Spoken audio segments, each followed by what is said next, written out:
President Trump is planning to hold a second summit with North Korea's Kim Jong-un next month.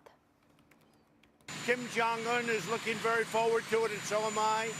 We've made a lot of progress that has not been reported by the media, but we have made a lot of progress. Dean Cheng is a senior research fellow with the Heritage Foundation's Asian Studies Center. Dean, have they made a lot of progress? Well, certainly from where we're sitting here, what's publicly available, it doesn't appear to be the case. There seems to be no evidence that the North Koreans have actually slowed their nuclear weapons development. Above all, we have yet to receive a list of all of North Korea's nuclear materials, nuclear holdings, and nuclear facilities. Without that baseline, it's going to be very hard to determine what changes, if any, have occurred. That's interesting. If we don't know what weapons they have or where they are, should we be rewarding North Korea and its leader with a summit, which is a respectable forum, a public relations display, if you will? Should we address the issue with the summit?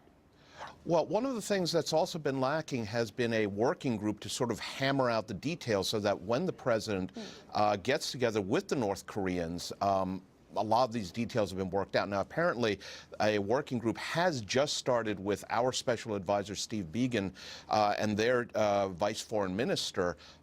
They seem to be starting, but with only 30 days, we think, to go, that's not a lot of time. So if you want a better result, you need a different approach, I suppose. What different approach would you advise the White House to take? I would have said to the White House that before you promise a second summit, the North Koreans need to deliver something besides flowery letters, love letters, some of them have been described, from Kim Jong-un to President Trump. A love letter that includes a list of materials would be what I was looking for in my mailbox. Or, you know, wearing suits. Take a listen to what the former speaker said on Fox News Sunday. Kim Jong-un went on national television and made an address in a Western suit, in a Western studio, looking like a modern part of the regular world. Now, by North Korean standards, that was a revolutionary moment.